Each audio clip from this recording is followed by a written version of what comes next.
जी नमस्कार। आज मैं बात करना चाहूँगा कि भारतीय जनता पार्टी की सरकार में किस तरह से अल्पसंख्यकों और ख़ास कर को मुसलमानों को परेशान किया जा रहा है। एक हमारे मित्र हैं बख्शी के तालाब में इंदौरा, वहाँ एक इलाका है, वहाँ की राशन की दुकान चलाते थे। उनका नाम है हाजी ज़ुबैर अहमद और कई सालों से वहाँ का राशन की दुकान है वो चला रहे हैं। हुआ यूँ कि 15 अगस्त को उनकी एक बेटी है बुशरा, जो सुनने और बोलने में वो चुनौती का सामना करती है, यानी कि ये वो बोल और सुन ठीक से नहीं पाती है।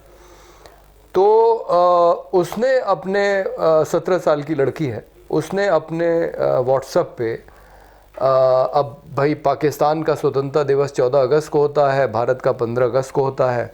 उसने पाकिस्तान की स्वतंत्रता दिवस की कोई फ़ोटो अपने व्हाट्सएप पे लगाई।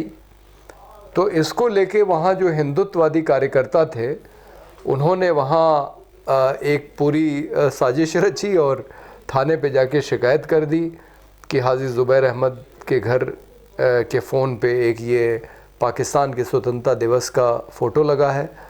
और उसके बाद उनको थाने पे बुलाया गया, उनके ख़िलाफ़ मुकदमा दर्ज किया गया। लेकिन पुलिस समझदार थी, पुलिस समझ रही थी कि ये जानबूझ के एक साजिश के तहत किया जा रहा है, इसलिए पुलिस ने सिर्फ शांति भंग की धारा लगाई और उनको अगले दिन 16 तारीख को ज़मानत भी मिल गई। लेकिन जो वहाँ की परिस्थितियाँ थी, जाहिर है कि वहाँ माहौल तनावपूर्ण था, इसलिए वो रह नहीं सकते थे। वो बख्शी के तालाब से वहाँ कुछ दिनों के लिए अपने घर से अलग हो गए और उनके परिवार वाले भी कहीं चले गए। अब इसका बहाना बना के उनका कोटा जो है वो निलंबित कर दिया गया और मैं उनको लेके प्रमुख सचिव खाद्य एवं रसद से मिला, मैं उनको लेके पुलिस आयुक्त लखनऊ से मिला। तो पुलिस आयुक्त लखनऊ ने कहा कि भाई हमारे यहाँ इनके खिलाफ़ कोई मामला ही नहीं है, क्योंकि जो मुकदमा दर्ज हुआ था वो बहुत मामूली धारा में हुआ था, ज़मानत मिल गई, तो इनके खिलाफ़ कोई मुकदमा हमारे यहाँ नहीं है। और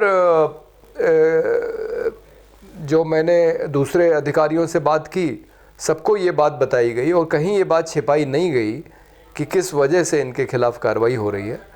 लेकिन ये पूरी बात रखने के बावजूद काफ़ी दिन तक ये होता रहा कि इन्होंने अपनी सफाई में आवेदन भी प्रस्तुत किया। वहाँ के गांव वालों ने बाकायदा हस्ताक्षर करके, अंगूठा लगा के इनके समर्थन में आवेदन दिया कि ये बहुत अच्छी तरह से राशन की दुकान चलाते थे और इनको हटाया नहीं जाना चाहिए, इनका कोटा बहाल होना चाहिए। मैंने खुद जिला खाद्य आपूर्ति अधिकारी से बात की, लेकिन मामला ये है कि सारे अधिकारी समझ रहे हैं, पुलिस कह रही है, रिपोर्ट में भी लिखा है कि इनके खिलाफ़ कोई मामला नहीं है। लेकिन चूँकि इनको 117 धारा में 6 महीने के लिए पाबंद किया गया,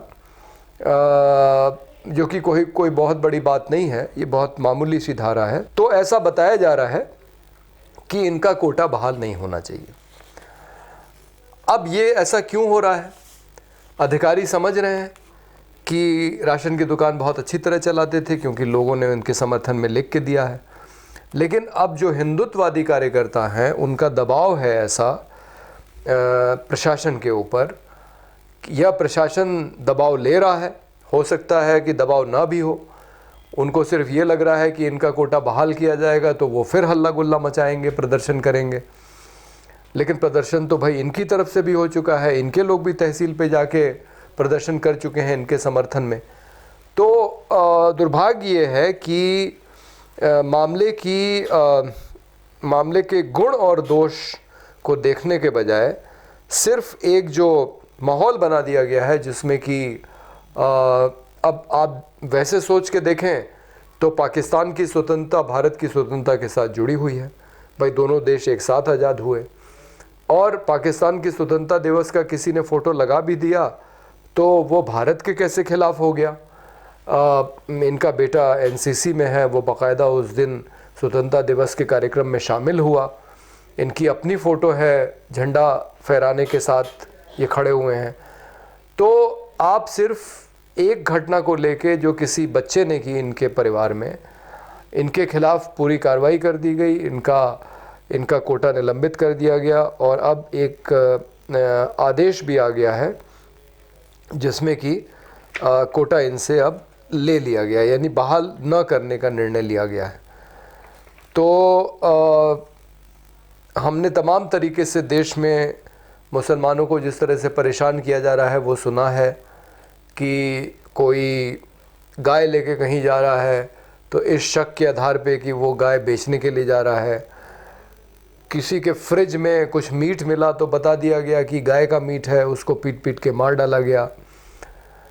किसी ने सरकार के ख़िलाफ़ किसी प्रदर्शन में भाग ले लिया, जैसे कि CA/NRC के ख़िलाफ़, तो उसको जेल भेज दिया गया, उसके ऊपर गोली चला दी गई। उत्तर प्रदेश के अंदर 21 लड़के मरे और एडवोकेट शोएब मोहम्मद सहित रिटायर्ड IPS अधिकारी दारापुरी जी जैसे लोग, सब लोग जेल चले गए। तो सबको निशाना बनाया गया जो सरकार के ख़िलाफ़ हैं। और ताज़ा हम लोग ये भी देख रहे हैं कि आपका घर बुलडोज़र से गिराया भी जा सकता है। अगर आप सरकार की नज़र में आप ठीक नहीं हैं, आपने कोई गलत काम किया है या नहीं भी किया है, तो भी अगर आप सरकार के विरोध में हैं या सरकार के साथ नहीं हैं तो कोई ना कोई मामला बना के मुकदमा दर्ज हो जाता है, घर गिरा दिया जाता है बुलडोज़र से, इस तरह की कार्रवाई होती है। तो ये तो सब हमने देखा था। लेकिन एक छोटी सी मामूली सी बात को लेके किसी के राशन की दुकान को ही ख़त्म कर दिया जाए, उनकी परिवार की आजीविका का ये आधार था। और निश्चित रूप से जो व्यक्ति अपनी आजीविका इस तरह से चला रहा है उसके लिए एक दिक्कत की बात होगी कि अगर इसको तुरंत उनसे ले लिया जाए। लेकिन ये सब बातें प्रशासन के लिए गौण हैं। प्रशासन ने सिर्फ इस बात का दबाव लेके कि वहाँ के हिंदुत्ववादी कार्यकर्ताओं ने इसकी शिकायत की थी और उसको शायद यही डर है कि अगर इनको बहाल किया गया तो फिर से वो प्रदर्शन करेंगे, इनका कोटा जो है बहाल न करने का निर्णय लिया गया है।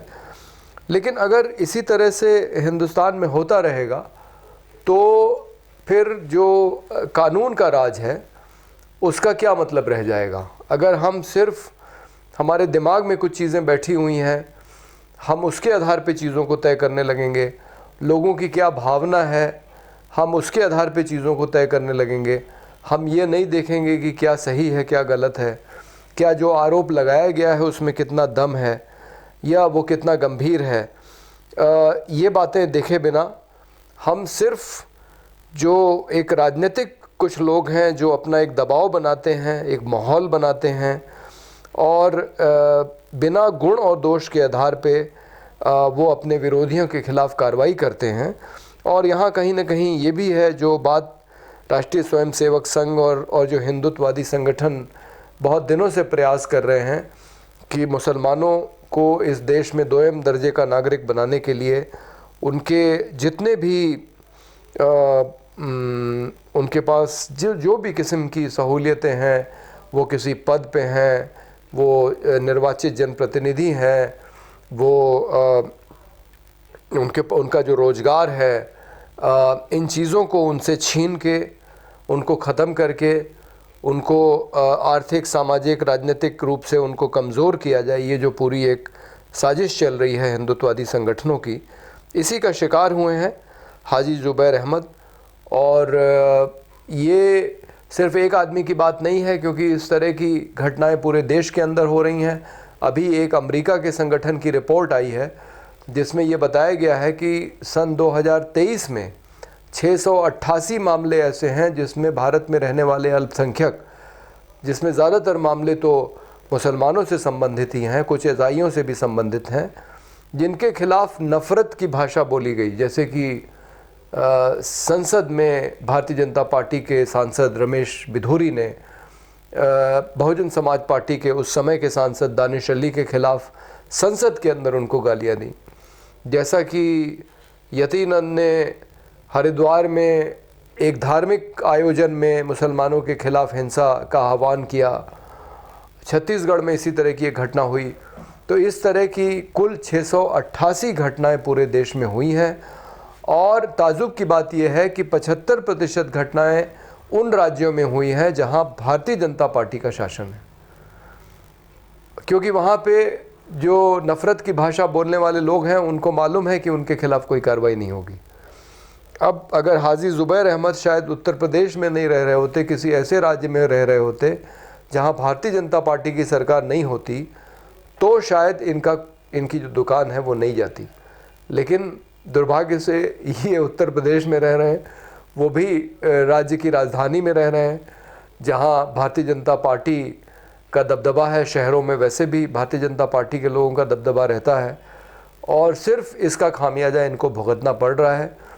लेकिन ये जो चीज़ें हो रही हैं देश के अंदर, ये देश के हित में नहीं है। ये हमारे न सिर्फ संविधान को कमज़ोर कर रही हैं, न सिर्फ हमारे लोकतंत्र को कमज़ोर कर रही हैं, बल्कि समाज का जो ताना बाना है, जो गंगा जमुनी तहजीब का जो एक ताना बाना है, उसको भी कमज़ोर कर रही हैं। और जाहिर है कि अगर समाज का ताना बाना टूटेगा, समाज में विभाजन होगा, समाज में हिंदू मुस्लिम धर्म के नाम पे या ईसाई या जाति के नाम पे अगर लोग बटेंगे तो वो समाज कमज़ोर होगा, वो समाज मजबूत नहीं होगा। ऐसा कहा जाता है कि आपके यहाँ लोकतंत्र कितना मजबूत है, ये उससे पता लगता है कि उस लोकतंत्र में जो अल्पसंख्यक है, जो समाज का वंचित वर्ग है, जो एकदम अधिकारों से वंचित है, ऐसे वर्ग को उस समाज में, लोकतंत्र में कितनी सुरक्षा महसूस होती है, उसको कितना लगता है कि उसके अधिकार सुरक्षित हैं, इससे पता लगता है कि आपके यहाँ लोकतंत्र कितना मजबूत है। लेकिन अगर इस पैमाने पे देखा जाए तो आज भारत के जितने वंचित तबकों के लोग हैं, चाहे वो अल्पसंख्यक हों, चाहे वो दलित हों, चाहे महिला हों, चाहे आदिवासी हों, आज वो सब हाशिए पे हैं और उनके अधिकार उनसे छीने जा रहे हैं। तो इस दृष्टि से हमारा लोकतंत्र कमज़ोर हो रहा है। और बहुत सारे लोग हैं जिन्होंने जो भारत का हित चाहने वाले हैं, जो राष्ट्रवादी हैं, सही अर्थों में जो चाहते हैं कि ये देश मजबूत हो, जैसे पंडित महामना मदन मोहन मालवीय, उन्होंने कहा है कि भारत सिर्फ हिंदुओं का देश नहीं है, इसमें मुसलमान भी रहते हैं, ईसाई भी रहते हैं, पारसी भी रहते हैं, और ये देश तभी मजबूत होगा जब इन विभिन्न धर्मों को मानने वाले लोग मिल के रहेंगे। और आप गौर कीजिएगा कि मदन मोहन मालवीय हिंदू महासभा के भी सदस्य थे। तो एक व्यक्ति हिंदू महासभा का सदस्य होते हुए भी मानता है कि ये देश तभी मजबूत होगा जब विभिन्न धर्मों को मानने वाले लोग मिल के रहेंगे। भारतीय जनता पार्टी की सरकार ने महामना मदन मोहन मालवीय को भारत रत्न का पुरस्कार भी दिया है। उन्होंने काशी हिंदू विश्वविद्यालय की इस तरह से स्थापना की कि उसमें सभी विचारधाराओं को छूट मिले। लेकिन दुर्भाग्य से उनके जो अनुयायी हैं, जो इस समय जो हिंदुत्ववादी हैं, दुर्भाग्य से उनकी दृष्टि इतनी व्यापक नहीं है, वो इतना खुले दिल खुले दिमाग वाले लोग नहीं हैं। और जिस तरह की संकीर्णता उनके दिमागों में घरी हुई है, ये हमारे देश को निश्चित रूप से कमज़ोर कर रही है। इसलिए ये हम लोगों का फ़र्ज़ है, जो इस देश को चाहने वाले लोग हैं, जो चाहते हैं कि ये देश मजबूत रहे, कि इस देश को अंदर से जो कमज़ोर करने की साजिशें चल रही हैं, इनको रोका जाए और जिन लोगों के साथ अन्याय हो रहा है उनको हम न्याय दिलाने का काम करें। धन्यवाद।